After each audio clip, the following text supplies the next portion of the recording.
오늘은 복음이신 예수님을 알아가기라는 제목으로 하나님 말씀 나누겠습니다. 저는 이제 이번 주에 정보통신 범죄로 또 조직 스토킹 피해로 어려움 당하는 분이 계셔서 또 상담을 했었는데요. 저는 이제 제가 알고 있는 조직 스토킹 피해 또 정보통신 범죄로 인한 또 피해 또 이것에 대처할 수 있는 이제 요령들 또 필독공지에 올렸습니다. 그래서 이번 주에도 내용 더 추가해서 올렸는데 또 어려움 당하시는 분들 계시면 또 보시고 도움 받으시길 바랍니다. 그리고 제 조직 스토킹 생명지킴이 카페에 또 자유 게시판에 글을 올려주신 분이 계십니다. 그래서 조직 스토킹 피해로 또 연예 조작과 같은 일들 일어날 수 있다고 위험성을 알려주셨는데요. 물론 저는 이제 올리신 분이 모든 정보들을 다 알고 올려주셨다고는 생각하지 않습니다. 그래서 좀 부족한 부분도 있지만 그래도 참고할 만한 부분들이 있다고 생각하는데, 그래서 해당 내용 조직 스토킹 생명지킴이 카페 보시고 참고하셨으면 합니다. 저는 그 밖에 이제 조직 스토킹 하는 사람들 중에는 또 여성들 대상으로 약점을 잡기 위해서 의도적으로 접근해서 또 놀잇감을 삼을 수 있다고 생각합니다.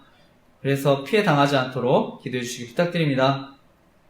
그리고 요즘 이제 대한민국 사회를 보면은요, 다른 어느 때보다 저는 정치 사회적인 갈등이 크다고 생각합니다.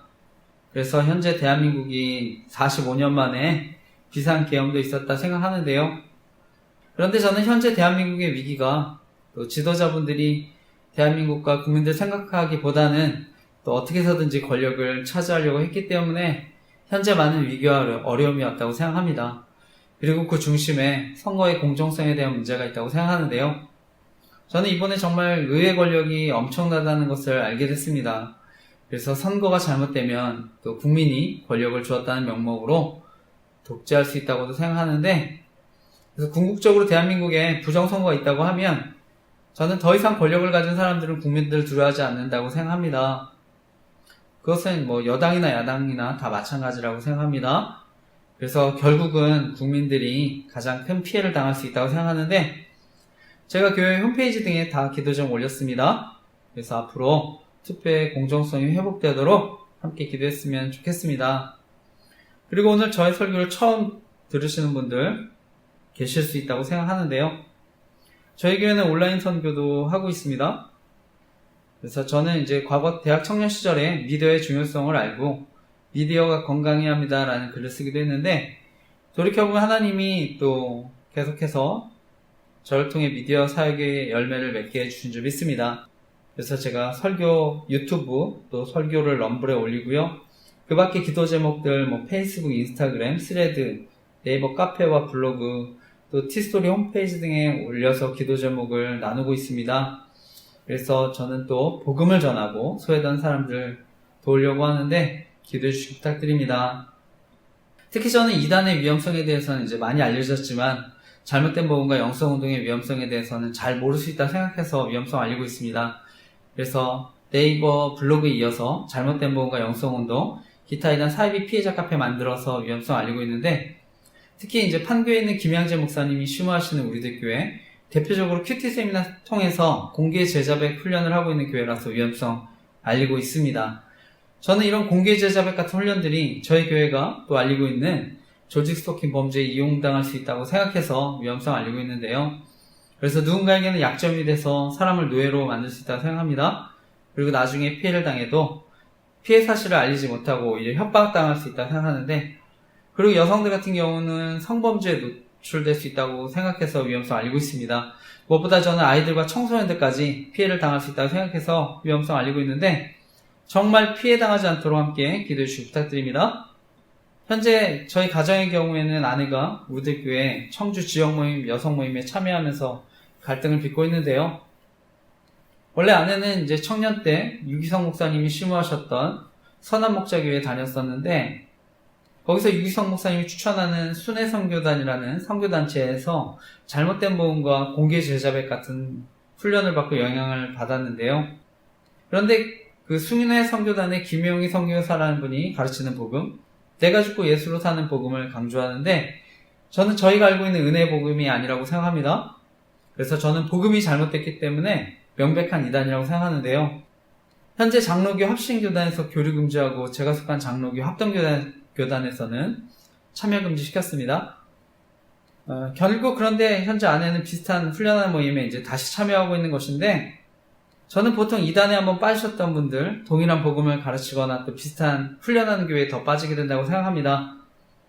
저는 이런 잘못된 본과 영성운동이요, 계속해서 사람들에게 신앙적으로 완전하지 못하는 죄의식, 또 두려움을 갖게 만들어서 결국 자신들을 따르게 만든다 생각합니다.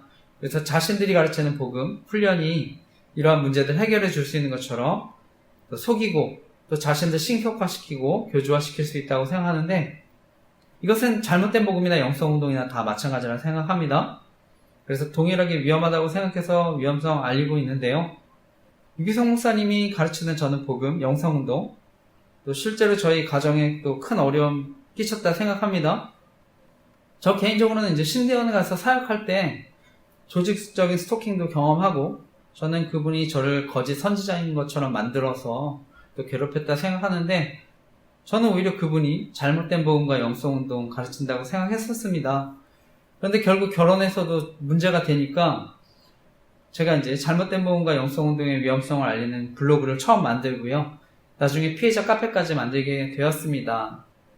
이와 관련한 자세한 내용들 저희 교회 홈페이지 카페에 가정과 교회 피해 사례의 가스라이팅에 대한 내용 추가해서 올렸습니다. 읽어보시고 기도 부탁드립니다.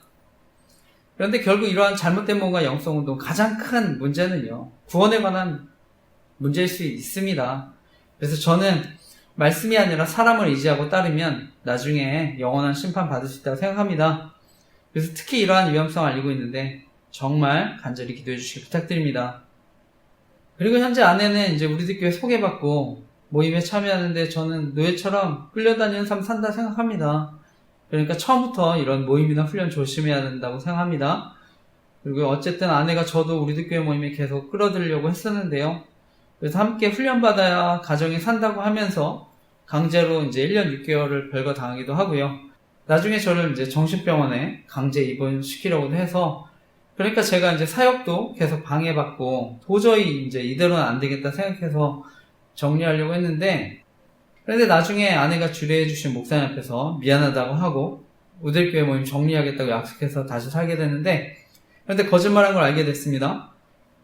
그런데 과거에도 그렇지만 지금도 모임 안 나가면 또 죽을 것 같다고 협박도 하는데, 원래는 제가 별거 중에 소송까지 하니까 아내가 너무 힘들어서 결국 우리들 교회 정리하겠다고 한 건데, 제가 소송 취소하니까 또 어려움 없어지니까, 그래서 자신이 유리해졌다 생각하니까 저는 아내가 교만해졌다 생각합니다.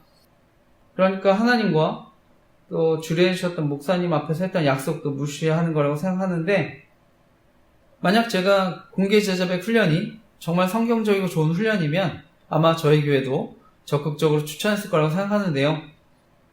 그런데 지금도 많은 목사님들이 우려하는 훈련이고요, 저도 신앙 양심상 앞으로 문제가 될 수 있다는 것을 알기 때문에 결코 추천할 수 없는 훈련인데요. 이번에 주례해 주셨던 또 박영규 목사님이 아내가 너무 힘들다고 하니까 결국은 아내에게 합의한 내용과는 다르지만 또 우리들 교회 목장에 참여한다 하더라도 관여하지 않겠다 이렇게 얘기하셨던 것으로 아는데, 저는 무엇보다 저희 아이가 또 아내에게 신앙적인 영향을 받을 수 있기 때문에, 또 아내가 학원에서 아이들을 가르치는데 또 영향 끼칠 수 있다고 생각해서 또 기도하고요, 또 주변 사람들도 마찬가지고, 그래서 정말 주변 피해 당하지 않으셨으면 하는 마음으로 제가 피해자 카페 내용 자세히 올렸습니다. 그래서 정말 간절히 기도해 주시기 부탁드립니다. 그리고 이제 결혼하고 알게 됐지만 이미 이제 처가댁에서도 공개 제자백 하면서 또 이렇게 복음을 전해서 큰 문제를 일으켰던 것으로 알고 있습니다. 결국은 이제 아내는 자신의 믿음과 또 신앙 이런 걸 이제 인정하는 곳에 또 더 빠지게 된다고 생각하는데, 정말 주변에 좋은 교제권 주시도록 기도해 주시기 부탁드립니다. 저는 이러한 피해를 겪는 당사자들, 또 가족들, 사랑하는 사람들 아니면 그 고통 이해하기 어렵다 생각합니다. 그래서 저희 가정과 같이 어려움 당하는 분들 계시면 기타 이단 사업으로부터 피해를 당하는 분들 계시면 또 연락 주시면 이제 피해 사례 함께 게시해드리고 기도하겠습니다. 그리고 기회가 되면 또 예배도 드리고 성경도 공부했으면 하는데 사역을 위해서 기도해 주시기 부탁드립니다. 그리고 이제 저희 교회는 WEA라고 하는 세계 복음주의 연맹 운동의 위험성을 알리고 있는데요. 저는 복음주의라는 이름으로 또 혼합된 믿음 신앙운동으로 사람들 미혹할 수 있다 생각합니다. 그래서 과거 WCC라고 하는 교회 일치운동과 마찬가지로 위험할 수 있다 생각해서 위험성 알리고 있는데, 그런데 문제는 저희 교단이 WEA와 공식 연대를 선언하는 것도 아니고 WEA에 가입한 적도 없는데, 저희 교단에 속한 사랑의 교회가 2025년 세계 복음주의 연맹 WEA 총회 유치를 사실상 확정지어서 현재 논란이 되고 있는데요. 저는 과거 하나님의 은혜로 대학 청년 시절에 사랑의 교회에서 훈련받고 나중에 목회자로 성장했습니다. 사랑의 교회는 오카는 목사님이 개척하시고 나중에 저희 교단과 한국교회를 대표하는 가장 영향력 있는 교회 가운데 하나가 됐는데요. 현재 오정영 목사님이 이제 심호하고 계신데, 저희 장로교와 합동교단은 그 WCC라고 하는 세계교회 협의회 총회 가입 여부를 두고 장로교 합동교단과 통합교단으로 갈리는 아픔을 겪기도 했습니다. 제가 속한 대한예수교 장로회 합동교단이 WCC 운동을 반대했는데요. 저는 이번에 WEA 운동도 교단에 큰 어려움을 줄 수 있다고 생각합니다. 그래서 이번에 WEA 총회 개최를 앞두고 있는데, 다시금 저희 합동교단이 분열되는 일이 생기지 않도록 저희 교단과 한국교회 위해 정말 간절히 기도해 주시기 부탁드립니다. 과거 저희 교단의 가장 큰 신학자이자 어른이셨던 박형룡 목사님은 이미 선지자적인 시각으로 WEA 운동의 위험성에 대해서 강력하게 경고하신 것으로 알고 있습니다. 그리고 특별히 예수님은 마지막 때에 배교에 대한 말씀을 하셨는데요. 그렇기 때문에 저는 마지막 때를 살아가는 우리들, 복음주의라는 이름의 혼합된 믿음과 신앙운동 조심해야 하는 줄 믿습니다. 제가 이와 관련한 기도 제목들 다 홈페이지에 올렸습니다. 카페, 홈페이지 등에 다 자세히 올렸습니다. 그래서 정말 간절히 기도해 주시기 부탁드립니다. 현재 대한민국에 많은 또 정치 사회적인 혼란들이 있지만 저는 궁극적으로는 영적인 혼란이라고 생각합니다. 그래서 교회가 먼저 똑바로 주님만 바라보도록 함께 기도했으면 좋겠습니다. 그래서 하나님이 통치하시고 인도해 주시도록 기도했으면 좋겠습니다. 그리고 이제 통신사의 그 통신정보 유출에 대한 논란들이 있는데, 저는 오늘날 정보통신이 발달하면서 통화, 문자, 카톡 이런 것들 정보통신 유출돼서 여러 가지 범죄 위험성 노출될 수 있다고 생각합니다. 저는 KT 사용하고 있는데 통신정보 등이 유출되면 누구든 표적이 될 수 있다 생각합니다. 그래서 요즘에 저희 딸 사진 필요하다고 해서 증명사진 카톡으로 보냈었는데 유출돼서 이용당했었다 생각하는데, 그래서 개인정보들 유출되면 아이들도 범죄에 노출될 수 있다고 생각하는데, 무엇보다 저희 교회가 알리고 있는 조직 성김 범죄에 이용당할 수 있다고 생각해서 제가 기도 제목 올렸습니다. 그래서 기도해 주시기 부탁드립니다. 저 개인적으로는 이런 통신정보 유출에 대한 피해들이 있을 수 있다 보니까 가능한 이제 보안이 좋은 메신저 앱도 추천드립니다. 젊은 사람들이 인스타그램, 또 DM 메시지도 많이 이용하는 것으로 알고요. 텔레그램도 많이 이용하는 것으로 아는데, 저 개인적으로는 시그널이라는 앱이 보안이 좋다고 해서 추천드리고 있습니다. 그래서 통화나 문자 이제 다 이용하실 수 있는데요. 피해를 당하시는 분들 또 이용해 보셨으면 합니다. 그리고 저희 조직 스토킹 카페에 연락하실 수 있도록 시그널로 제가 보안 링크 만들어 알리고 있는데 또 연락 주셨으면 합니다. 저는 근데 스마트폰 자체가 해킹이 되면 너무 쉽게 통신 정보뿐만 아니라 사생활까지 노출돼서 피해를 당할 수 있다고 생각하는데, 그래서 가능한 저는 보안이 좋은 최신 폰 이용하는 게 가장 좋다고 생각하고, 또 핸드폰 자주 안 바꾸시는 분들, 또 아이폰이 보안 업데이트 지원 오랫동안 해주기 때문에 추천드립니다. 그래서 저에게 조직 스토킹 피해로 연락 주신 분들 대부분 다 공통적으로 스마트폰 해킹에 대한 피해를 경험하셨는데요. 그래서 이렇게 스마트폰 해킹 당하면 조직 스토킹 범죄에 더 쉽게 노출되기 때문에 더 위험하다고 생각하는데 더욱 조심하셨으면 합니다. 제가 알고 있는 이제 조직 스토킹 범죄는요, 개인정보 알아내서 심리적으로 가해서 괴롭히는 방법입니다.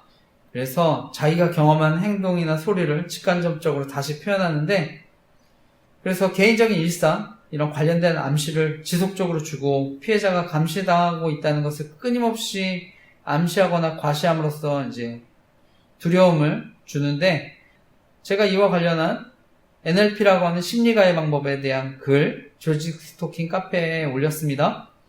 그래서 읽어보시기 바라는데, 제 카페에 방문하시고 연락 주신 분들 가운데 이 NLP라고 하는 심리가해 방법에 대해서 알고 나서 큰 도움이 되셨다는 분들이 많습니다. 저 역시도 이 가해 방법에 대해 알고 큰 힘과 용기를 얻었는데, 주변에 이제 어려움 당하시는 분들 계시면 이 심리가해 방법에 대해서 알려주시고 또 도움 받으시기 부탁드립니다. 요즘은 또 이 정보통신 기술이 언론을 통해서 유출시키는 방법도 사용하는데요. 방송, 연예인, 또 사회적 이슈, 사건들을 통해서 이용하고요. 요즘 유튜브를 통한 또 사이버 스토킹도 이루어질 수 있다고 생각합니다. 그래서 사이버 스토킹 의심되시면 또 사용하실 때 로그아웃도 해두시고 유추 정보도 꺼두시길 바랍니다. 그리고 가능하시면 또 유료 VPN 같은 것도 설치하셨으면 합니다. 그래서 자연스럽게 또 조직 스토킹이 온라인 스토킹으로 이어질 수 있기 때문에 또 조심해야 된다고 생각하는데, 저는 유튜브 채널 또 통계 조작도 당한다 생각합니다. 그런데 무엇보다 이제 이런 조직 스토킹 범죄가 정말 교묘하고 지능적인 것은요, 가까운 사람들 이용해서 또 정보를 알아내거나 여러 가지 힘들고 곤란한 상황 연출할 수 있다 생각합니다. 그래서 전화나 문자로 안부를 물으면서 또 정보도 알아내고 약점을 찾거나 만들어서 괴롭히는 방법도 사용한다 생각하는데, 저는 카톡 문자 같은 경우 명의를 빌리면 언제든 범죄에 이용할 수 있다 생각합니다. 그래서 지능적으로 이렇게 정보 알아내거나 괴롭힐 수 있다고 생각하는데, 결국 제가 이러한 범죄를 알리는 가장 큰 이유가요, 결국 사람들과의 관계를 파괴하고 심지어 생명을 빼앗을 수 있는 심각한 범죄로서 위험성을 알리고 있습니다. 그래서 저는 믿고 신뢰할 만한 가족, 친구, 이웃들도 이용할 수 있기 때문에 결국 피해자들이 극단적인 선택도 하게 만들 수 있다고 생각합니다. 그리고 또 가해자들도 역정보로 저는 더 큰 범죄에 이용되고 나중에 약점이 잡혀서 언제든 피해자가 될 수 있다고 생각하는데, 여성 가해자의 경우는 역정보로 성범죄에 노출돼서 피해당할 수 있다고 생각합니다. 특히 오늘날 이제 묻지마 폭행, 살인과 같은 심각한 또 보복 범죄도 일어날 수 있기 때문에 반드시 사라져야 하는 범죄라 생각합니다. 그래서 처음부터 가담하지 않으셨으면 하는 마음인데 함께 기도했으면 좋겠습니다. 현재 피해자분들 가운데는요, 자신의 잘못이나 약점으로 인해서 피해 사실을 알리기 두려워하는 분들 계신 것으로 알고 있습니다. 특히 여성들 같은 경우는 이제 피해 사실을 알리면 성적인 수치심 등으로 괴롭힘 당한다 생각하는데, 저는 언론을 통해서도 성적인 조롱과 괴롭힘 당할 수 있다 생각합니다. 그래서 피해자분들 이런 피해 당하지 않도록 기도해 주시기 부탁드립니다. 결론적으로 이제 전문가들은요, 이런 스토킹 범죄, 성폭행 또는 살인사건의 전조적인 행위고 예비적인 행위가 될 수 있기 때문에 가볍게 여기지 말아야 된다고 경고하는데, 특히 정보를 다룬 사람들, 이런 범죄에 가담하는 경우 더 강하게 처벌하는 법안 만들어줄 수 있도록 기도했으면 좋겠습니다. 무엇보다 주변 사람들까지 큰 피해를 줄 수 있는 심각한 범죄이기 때문에 정말 저는 이러한 범죄에 가담하는 사람들 처벌도 받고 사라지도록 또 함께 기도했으면 좋겠습니다. 그래서 정말 대한민국이 안전하고 행복한 나라가 되도록 함께 기도해 주시기 부탁드립니다. 그런데 저는 영적 지도자들도 설교를 통해서 이러한 범죄에 가담할 수 있다고 생각하는데요. 그래서 개인정보나 사생활 정보 이용해서 설교를 통해 교묘하게 조롱하고 괴롭힐 수 있다고 생각하는데, 저는 대학 청년 시절에 이런 범죄에 대해서 알고 나서 제가 싸이월드라고 하는 미니 홈페이지에 또 이러한 글도 올리기 시작했습니다. 그때 이미 영향력 있는 목사님들이 범죄에 가담할 수 있다는 것을 알게 됐는데, 그러니까 제가 하나님 앞에 이런 피해자들을 돕는 목회자가 되게 해달라고 간절히 기도했는데, 저는 하나님이 그 길을 인도해 주셨다고 믿습니다. 저는 목회자들이 조직 스토킹 범죄에 가담하는 것, 그리고 이와 관련된 권력형 성범죄를 저지르는 것은요, 아무리 목회자가 큰 약점이 잡혀 이용당한다 하더라도 사람들이 하나님부터 떠나게 만드는 영적인 살인이라고 생각하고 있습니다. 그래서 제가 조직 스토킹 생명지킴이 카페 만들어서 복음을 전하고 사람들 돕고 있는데요. 넷플릭스의 나는 신이다에 이어서 나는 생존자다라는 다큐가 방영됐습니다. 그래서 이단으로 인한 조직 스토킹과 권력형 성범죄 피해를 당한 그 여성에 대한 이야기가 나오는데, 거기에 보면 고위 공무원들까지도 가담해서 이단의 교주를 돕는데, 저희 교단에도 이제 성범죄를 저질러서 큰 무리를 일으켰지만 다시 이제 개척해서 목회하는 또 전병훈 목사님이라는 분이 계십니다. 현재 대법원에서는 업무상 위력에 의한 추행, 기습추행으로 형법 제298조 강제추행죄에 해당한다는 판결을 받으신 것으로 알고 있는데, 저는 과거 수많은 피해자 증언, 피해 정황들이 다 있었지만 권력과 힘이 있으니까 다시 개척하셨다 생각합니다. 저는 연세대학교를 재학 중이시거나 졸업하신 분들에게는 죄송한 말씀입니다만, 연세대학교 경영학과를 저는 이분 졸업하셔서 더 큰 힘과 권력을 가지게 되었다 생각합니다.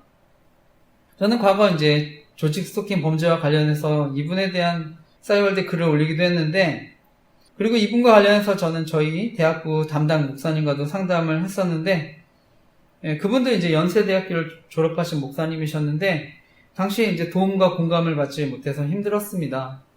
어쨌든 저는 그 이후에도 이제 계속해서 큰 어려움 겪었다 생각하는데요. 그래서 저와 같은 피해자들이 생기지 않으셨으면 하는 마음으로 또 조직 스토킹과 이와 관련된 성범죄 위험성 알리고 있습니다. 그래서 목회자들 성범죄에 관한 기도 제목도 올렸는데 보시고 기도 부탁드립니다. 그런데 저는 이런 또 조직 스토킹 권력형 성범죄 알리면 저는 영향이 있는 목사님도 지금도 설교를 통해 또 제 사역을 방해하고 조롱한다고 생각합니다. 실제로 또 조직 스토킹 피해로 상담하는 분이 계셨는데 저는 그분이 또 설교를 통해서 조롱하고 괴롭혔다 생각합니다. 특히 대형교회 목사님 경우는 많은 분들이 설교를 듣기 때문에 또 훨씬 더 영향력이 크다고 생각하는데 피해자들 더 큰 어려움 당하지 않도록 기도 부탁드립니다. 결론적으로 저는 이런 심각한 범죄들이요 또 허용되고 오히려 보호받는 것은 결국 교회를 조롱하고 복음이 전해지지 못하도록 방해하는 사단의 큰 계략이라 생각합니다. 무엇보다 목회자들이 범죄에 가담하는 것 큰 악영향 끼친다 생각하는데 정말 이러한 범죄 사라지도록 기도해 주시기 부탁드립니다. 저는 오늘날 돈과 권력을 가진 사람들이 자신의 기득권을 지키기 위해서 저지르는 범죄가 조직 스토킹 범죄라 생각합니다. 여기에 이제 이익집단, 정치집단도 마찬가지라 생각합니다. 그래서 언론을 통해서 사람들 속이고 선동한다고 생각하는데 그리고 할 수만 있으면 자신들의 이익과 정치적인 공작에 이용하려 한다 생각합니다. 그래서 제가 티스토리 교회 홈페이지 접속할 때도 이용당할 수 있었다 생각해서 조심하고 설교에 대한 정보도 마찬가지로 이용당할 수 있었다 생각해서 주보도 밖에 두었다가 조심하고요. 설교 영상도 토요일에 올리고 있는데 결론적으로 이제 설교를 토요일에 올리는 것은 저는 너무 또 감사한데요. 하나님이 어떻게 인도해 주셨는지를 돌아볼 수 있어서 감사한데 어쨌든 제가 지금 이 자리에서도 설교하지만 제 설교에 엿들 수 있으면 언제든 또 자신들의 이익과 정치적인 공작에 이용할 수 있다 생각합니다. 그래서 저는 어떻게든 이용당하지 않도록 또 최대한 조심하고 있는데 기도 부탁드립니다. 그리고 유튜브 설교 올리고 있는데 통계 조작 당한다 생각하는데 사역에 방해받지 않도록 기도 부탁드립니다. 무엇보다 제가 이런 사역하면 오히려 저를 방송이나 연예인 이용해서 성범죄자 이미지로 교묘하게 괴롭힌다 생각합니다. 특히 이제 과거에서부터 미성년자나 또 여중생 성범죄 사건 이미지 이용해서 계속 괴롭혔다 생각하는데 요즘에 이제 부정선거에 대해서 알리니까 정치인들 이용해서 조롱한다 생각합니다.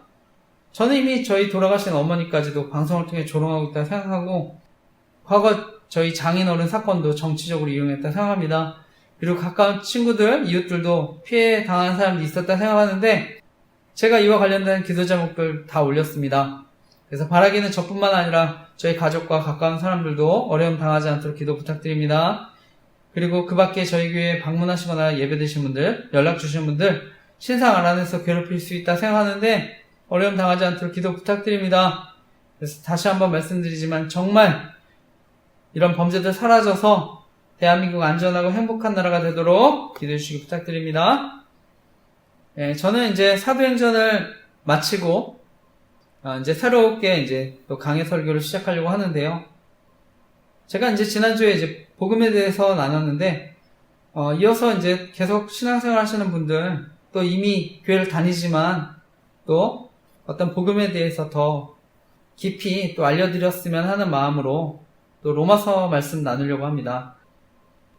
그래서 복음의 핵심들이 정리되어 있는 말씀인데 무엇보다 이제 복음을 이제 체계적으로 설명합니다. 그래서 저는 또 예수님 영접하신 분들, 또 교회를 다니지만 또 복음에 대해서 바른 또 지식을 가졌으면 하는 마음으로 또 말씀을 나누는데, 무엇보다 정말 구원의 축복을 누리셨으면 하는 마음입니다. 그래서 로마서를 통해서 구원의 축복을 누리고 삶이 새로워지시기를 바라는데, 그래서 새로운 가치관, 또 세계관을 가지고 살아가셨으면 하는 마음인데, 앞으로 또 은혜 주시도록 함께 기도했으면 좋겠습니다. 오늘 말씀의 제목은요, 복음이신 예수님을 알아가기라는 제목으로 하나님 말씀 나누려고 하는데, 오늘도 말씀을 통해 하나님이 저와 여러분 교훈하시고 이번 주도 말씀 붙잡고 살아갈 때 하나님의 사랑과 인도하심을 경험하는 저와 여러분 되시기를 간절히 기도하고 축복합니다.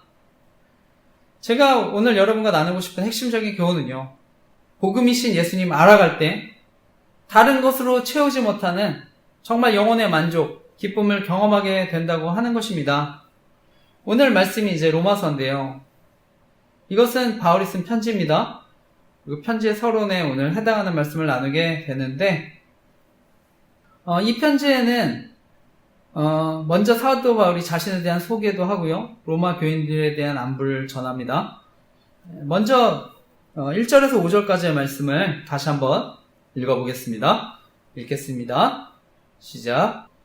예수 그리스도의 종 바울은 사도로 부르심을 받아 하나님의 복음을 위하여 택정함을 입었으니, 이 복음은 하나님이 선지자들을 통하여 그의 아들에 관하여 성경에 미리 약속하신 것이라. 그의 아들에 관하여 말하면 육신으로는 다윗의 혈통에서 나셨고 성결의 영으로는 죽은 자들 가운데서 부활하사 능력으로 하나님의 아들로 선포되셨으니 곧 우리 주 예수 그리스도시니라. 그로 말미암아 우리가 은혜와 사도의 직분을 받아 그의 이름을 위하여 모든 이방인 중에서 믿어 순종하게 하나니. 아멘. 말씀을 보게 되면은요, 사도 바울은 자신에 대한 이제 간략한 소개와 로마 교인들에 대한 안부를 전합니다.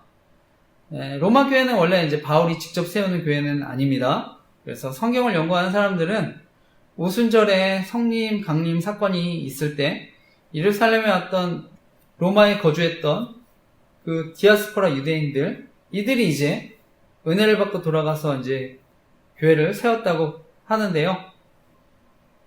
그리고 이제 로마 교회 사람들, 다른 초대교회와 마찬가지로 아마 이방인들, 유대인들 섞여 있었다고 하는데, 그런데 이제 로마 교회 구성원들 중에는 또 사회적으로 상류층에 속한 사람들도 또 많았을 거라고 추정을 합니다. 제가 이제 사도행전 말씀에 나눴지만, 바울이 이제 이 로마서를 쓰게 된 배경은요, 고린도에 머물러 있을 때 새로운 전도 계획을 세웁니다. 그래서 바울은 결국 땅끝이라고 할 수 있는 스페인 지역까지 이제 전도를 하려고 했는데, 그때 이제 로마 교회의 도움을 받기 위해서 이 편지를 쓰게 되는데요. 그런데 이제 편지를 쓰면서 바울은요, 자신을 방해하고 괴롭히는 이런 여러 가지 오해에 대해서 설명을 해야 했습니다. 그래서 바울을 대적했던 거짓 교사들이 또 바울에 대한 이제 거짓을 만들어서 퍼뜨렸고 그에 대한 오해를 불러일으켰는데, 그러니까 바울은 이제 자신이 전하는 또 여러 가지 복음에 대한 오해를 바로잡기 위해서 로마서를 기록합니다. 그래서 로마에 편지를 쓰게 되는데, 이것이 이제 로마서입니다.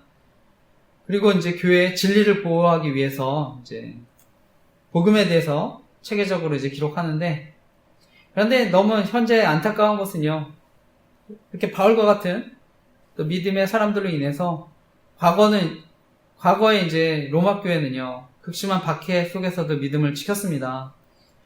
하지만 이제 기독교가요, 로마 제국의 국교로 공인되고 또 로마 교회가 그래서 이제 타락하게 됐는데, 교황권을 중심으로 신앙의 변질이 일어났습니다. 그것이 이제 우리가 아는 로마 카톨릭 교회인데, 어떤 분들은 이제 이런 카톨릭 교회가 큰 집이고 이 종교개혁의 후예인 개혁교회들이 작은 집이다 이렇게 여기시는 분들이 계시다 생각하는데, 그런데 사실은 반대입니다. 로마 교회는 바울이 전해준 복음을 변질시킨 교회입니다. 그래서 어떻게 보면 가장 큰 이단이 가톨릭 교회인데요. 오늘날 저는 다시금 사단은요, 이런 바울이 전했던 복음, 이것을 또 희석시키고 또 종교계 이전과 같은 상태로 되돌리려 한다 생각합니다. 그래서 이제 가톨릭 교회가 중심이 된 또 WCC와 같은 교회 일치운동이 바로 이런 운동이라고 생각하고요. 저는 요즘에 이제 WEA라고 하는 운동에 대해서 위험성 알리고 있는데, 바로 이런 WCC와 이제 동반자로 가고 있기 때문에 저는 위험성 알리고 있습니다. 저는 우리 기독교가 하나됨을 힘써야 된다고 할 때 모든 교단 반드시 어떤 제도적인 하나됨을 이뤄야 된다 생각하지 않습니다. 저는 정치적으로나 제도적으로는 분열도 있고 갈등도 있을 수 있다 생각합니다. 그런데 결국에 그 하나된 게 이제 가톨릭 교회인데, 역사적으로 봤을 때 우리가 중앙 집권화되면 결국 타락할 가능성이 더 크다고 생각하는데요. 저는 특별히 하나님께서 종교 개혁을 통해 많은 교단 생겼는데 거기에 다 그 이유가 있다고 생각합니다. 그래서 중세시대에 복음의 변질도 경험하고 십자군 전쟁과 같은 이런 심각한 문제도 경험했는데, 저는 그렇기 때문에 오히려 하나님께서 또 저희와 같은 개혁 교회들을 통해 또 하나님 또 은혜 주신 줄 믿습니다. 그리고 이단이 아니라면 또 예수 그리스도를 구원자로 믿는 모든 교회, 이미 예수 그리스도의 몸된 교회인 줄 믿습니다. 그래서 복음주의라는 이름의 혼합된 믿음과 신앙운동 조심해야 된다고 생각하는데 함께 기도했으면 좋겠습니다. 그리고 오늘 말씀을 보면 먼저 바울은 자신에 대한 소개로 시작합니다. 그래서 편지를 시작하면서 자신을 예수 그리스도의 종이라고 소개하는데요. 이 헬라어 원문에는 바울이라는 이름이 맨 앞에 등장합니다. 그래서 바울이 자신이 누군지에 대해서 먼저 설명합니다. 그래서 바울은 많은 또 신분 가운데 그리스도의 종이라는 말로 편지를 시작하는데요. 원어로는 노예에 해당하는 단어입니다. 노예. 바울은요, 바로 자신을 노예라고 생각했는데요. 왜냐하면 예수님이 피값으로 이제 사셨기 때문인데요. 원래는 죄로 말미암아서 사망 선고를 받아서 우리가 본질상 하나님 진노의 자녀들이었는데, 예수님이 피값으로 그 값을 지불하고 사신 것입니다. 그래서 바로 저와 여러분은요, 예수 그리스도께 속한 종이 되는데, 그런데 이 종은요, 강제적인 게 아닙니다. 자발적인 종이 되는 것입니다. 저는 그런데 모든 사람들은요, 사실상 다 자발적인 종이 되어 살아가게 된다고 생각합니다. 그래서 무언가 혹은 누군가의 종으로 자발적으로 종이 되어 살아간다고 생각하는데, 어떤 사람들은요, 자신의 명예, 자신의 이익을 위해서 또 종이 되고요, 또 권력을 구하는 사람들, 권력의 종이 되고, 어떤 사람은 쾌락의 종이 되고, 그런데 바라기는 저와 여러분은 정말 하나님의 은혜를 경험하고 자발적으로 하나님 섬기는 종으로 살아가시기를 간절히 기도하고 축복합니다. 그리고 이어서 말씀을 보면은요, 사도 바울은요, 자신이 무엇보다 부름받은 사도로 소개합니다. 그래서 직분을 받은 것, 이방인에게 복음을 전하기 위한 사도로 하나님 불러주셨다고 밝히는데, 사도란 것은요, 보내심을 받은 사람입니다. 그래서 오늘날 모든 사람에게도 또 해당할 수 있습니다. 사명받은 사람. 그래서 바울은 무엇보다 사명받았다는 것을 확신하는데, 저는 이러한 확신을 가진 사람, 또 겸손하지만 또 당당하게 살아간 줄 믿습니다. 저는 이미 이제 간증을 통해서도 얘기했지만요, 저는 학창시절 이제 소심하고 또 조용한 학생이었습니다.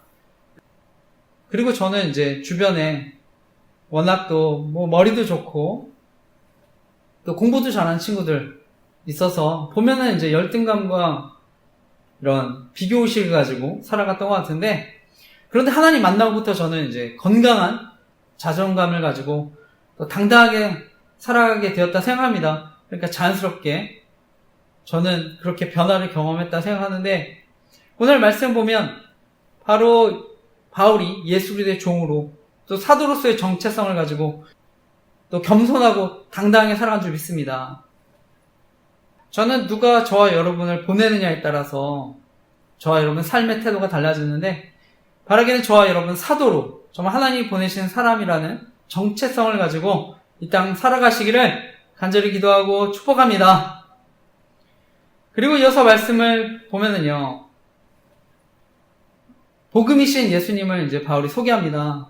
그래서 예수님, 하나님이 약속하신 대로 다윗의 자손으로 태어나셔서 죽으시고 부활하셔서 하나님의 계획을 이루셨다고 하는데, 그리고 결국 바울은 복음을 알리는 이유가 이방인 중에서 믿어 순종하게 하려 한다고 얘기합니다. 그래서 복음을 전해서 예수 그리스도를 믿어 순종하게 하기를 원한다고 얘기하는데, 그런데 가장 중요한 것은요, 그의 이름을 위하여 이방인 중에 믿어 순종하게 하기를 원하신다고 하는 것입니다. 결국 복음을 전하는 것은요, 궁극적인 목적이 있습니다. 바로 하나님의 이름을 위하여, 바로 하나님의 영광을 위하여 믿어 순종하게 하기를 원하신다고 하는 것입니다. 저는 결국 참된 믿음이라는 것은요, 참된 신앙이라는 것은 하나님의 영광, 하나님의 이름을 위해 믿음의 열매로 나타난다 생각합니다. 예수님은요, 나더러 주여 주여 하는 자마다 다 천국에 들어갈 것이 아니요 다만 하늘에 계신 내 아버지의 뜻대로 행하는 자라야 들어가리라 말씀하시는데, 저는 하나님의 뜻대로 행하는 사람들을 통해 하나님 영광 받으시는 줄 믿습니다. 그래서 예수님은 주의 이름으로 선지자 노릇하며 주의 이름으로 귀신을 쫓아내며 주의 이름으로 많은 권능을 행하지만 불법을 행하는 자들아 떠나라 말씀하시는데, 저는 오늘날 교회 내에서 불법을 행하는 것들, 조직 속인 것 같은 범죄, 그리고 이와 관련된 권력형 성범죄 저지르는 것, 저는 어떻게 보면 불법을 행하는 선지자라 생각합니다. 오늘 교회가 그러니까 저는 타락, 부패, 온상으로 비춰진다 생각하는데, 정말 한국교회 새롭게 되도록 함께 기도해 주시기 부탁드립니다. 저희 교단과 한국교회를 위해 기도해 주시기 부탁드립니다. 무엇보다 새신자분들, 처음 예수님 믿는 분들에게 저는 하나님의 영광을 정말 보여줬으면 하는데, 저는 여러 가지 범죄들 교회 내에서 일어나는 것들 보면은요, 그리고 이런 범죄들이 교회 내에서 보호받는다는 것을 보면 정말 교회를 조롱하고 복음이 전해지지 못하도록 방해하는 사단의 큰 계략이라고 생각하는데, 정말 교회가 하나님의 영광을 회복하도록 기도해 주시기 부탁드립니다. 오늘 말씀의 마지막은요, 바로 이런 하나님의 사랑을 경험한 저와 여러분, 그리고 새로운 신분을 가지고 살아가는 사람들, 어떻게 보면 그 사람들 향한 바울의 인사라고 할 수 있습니다. 그래서 6, 7절 말씀도 이어서 읽어보겠습니다. 오늘 마지막 6, 7절 말씀 읽어보겠습니다. 시작. 너희도 그들 중에서 예수 그리스도의 것으로 부르심을 받은 자니라. 로마에서 하나님의 사랑하심을 받고 성도로 부르심을 받은 모든 자에게 하나님 우리 아버지와 주 예수 그리스도로부터 은혜와 평강이 있기를 원하노라. 아멘. 바울은요, 하나님의 사랑하심을 받고 성도로 부르심을 받은 모든 사람들에게 우리 아버지와 주 예수 그리스도로부터 은혜와 평강이 있기를 원한다고 합니다. 저와 여러분이 예수님을 믿어서 마음으로 영접했으면 저는 이런 은혜와 평강 누리는 줄 믿습니다. 특별히 로마서에 보면은요, 10장입니다. 9절 10절인데 바울은 내가 만일 내 입으로 예수를 주로 시인하며 또 하나님께서 그를 죽은 자 가운데서 다시 살리신 것을 내 마음에 믿으면 구원을 얻으리라. 사람이 마음으로 믿어 의에 이르고 입으로 시인하여 구원에 이르느니라 말씀하는데, 저는 제가 지난주 복음을 전했습니다. 그래서 정말 마음으로 믿으신 분들, 저는 의에 이르고 또 시인해서 구원을 얻으신 줄 믿습니다. 십자가의 구원, 우리는 믿으면요, 값없이 의롭다 하심을 받습니다. 그런데 종종 하나님이 주시는 그 은혜의 참된 가치를 모르기 때문에 이것을 이제 값싼 은혜라고 생각할 수 있는데, 그 은혜 결코 값쌀 수가 없습니다. 왜냐하면 우리 스스로의 공로나 노력으로 얻을 수 없기 때문입니다. 오직 예수 그리스도를 통해서 이루시고 하신, 그래서 우리에게 주신 은혜인데요, 십자가에서 피를 흘려 죽으셔서 성취한 은혜, 하나님이 계획하셨고 때가 돼서 하나님이 이루신 복음, 그것이 바로 복음입니다. 그래서 은혜를 의지해서 저는 하나님 믿기만 하면 죄의 문제가 해결될 줄 믿습니다. 그리고 그 의를 의지하면 저와 여러분 하나님의 자녀의 축복 누릴 줄 믿습니다. 교회를 통계를 보면은요, 나이가 들수록 예수님 영접하는 비율이 적어지는데, 그러니까 이제 73.3%가 청소년기 이전에 예수님 영접하고, 그 이후에 대학교 시기에는 16%, 졸업 이후에는 단지 4.9%만 예수님 믿었다고 하는데, 어릴 때 예수님 믿고 영접하는 사람들이 더 많다고 하는 것입니다. 그리고 그런 축복들 누리는 경우가 더 많은데, 어른들은요, 나이가 들수록 고정관념과 편견 때문에 누군가 이렇게 은혜로 무엇을 준다고 하면 의심부터 하는데요. 하지만 어린아이들 다릅니다. 선물 준다고 하면 잘 받습니다. 너 예수님 믿으면 구원받아, 천국 가, 의심 없이 믿음으로 받습니다. 그래서 정말 하나님과 교제하는 축복 누리시기를 간절히 기도하고 축복합니다. 저는 이 자리 사도 바울이 전하는 은혜와 평강, 저는 정말 이것을 누리셨으면 합니다. 세상이 주는 평안과 평강은요, 일시적이라고 생각합니다. 그리고 그것이 만약에 죄에서부터 오는 평강, 쾌락이라면 영혼을 망가뜨리고 피폐하게 만들 수 있는데, 파스칼은요, 오직 하나님께부터 채울 수 있는 공간이 있다고 하는데, 어떤 것에서도 채워지지 않은 빈구멍, 하나님이 채워준다고 하는데, 그것이 하나님의 은혜와 평강인 줄 믿습니다. 일상에서 느리는 불안, 우울감, 공허감, 저는 바로 하나님의 은혜와 평강으로 이런 것들이 사라질 줄 믿습니다. 연예인들이 오늘날 또 자살도 하고, 아무리 돈이 많은 재벌들도 자살하지 않습니까? 저는 바로 인생의 진정한 이런 평강, 은혜들을 경험하지 못했기 때문이라 생각합니다. 여전히 모든 문제를 맡기고 의지할 만한 분을 만나지 못했기 때문이라 생각합니다. 요한복음 14장 27절 말씀입니다. 평안을 너에게 끼치노니 곧 나의 평안을 너에게 주노라. 내가 너에게 주는 것은 세상이 주는 것과 같지 아니하니라. 너희는 마음에 근심하지도 말고 두려워하지도 말라. 평안을 너에게 끼치노니 곧 나의 평안을 너에게 주노라. 내가 너에게 주는 것은 세상이 주는 것과 같지 아니하니라. 너희는 마음에 근심하지도 말고 두려워하지도 말라. 아멘. 우리가 살다 보면요, 근심하고 두려워할 일 있습니다. 그런데요, 정말 하나님을 의지해서 자신의 문제를 맡기는 사람, 기도로 하나님께 맡기는 사람, 하나님 평안 주실 줄 믿습니다. 때로는 예기치 않은 아픔과 어려움, 고통과 좌절, 시간이 찾아온다 할지라도 저는 하나님만이 주실 수 있는 위로를 경험할 줄 믿습니다. 그래서 다른 어떤 것으로 채우지 못하는 공허함 채워줄 줄 믿습니다. 말씀을 마치면서요, 오늘날 3포 세대, 4포 세대라고 얘기를 합니다. 젊은이들 취업난, 생활고, 연애와 결혼, 출산도 다 포기하게 된다고 하는데, 그러니까 정말 만만치 않은 시대 저는 살아간다 생각합니다. 그리고 어르신들도 마찬가지고요. 현재 복지 사각지대에 계신 은퇴자분들, 노인분들 또 굉장히 또 어려운 환경 가운데 있다고 생각하는데, 저는 여러 가지 우리 주어진 환경들이 저와 여러분을 정말 위축시키고 두렵게 할 수 있다 생각합니다. 그런데 이러한 어려운 세상 속에서도, 힘든 환경 가운데서도 예수님 영접하신 분들, 믿음으로 또 구원을 얻으신 분들, 새로운 신분으로 하나님의 사랑을 경험하고 사랑하시는 분들은 저는 계속해서 성장과 은혜를 경험할 줄 믿습니다. 새로운 은혜로 살아갈 줄 믿습니다. 그래서 현실을 뛰어넘어 이 땅 가운데 여러 가지 어려움들 이기며 살아갈 줄 믿습니다. 따라서 바라기는 이번 한 주도 하나님이 주시는 그런 위로와 평안을 경험하며 어떤 것으로 채우지 못할 그런 갈급함 채우며 살아가시기를 간절히 기도하고 축복합니다. 아멘.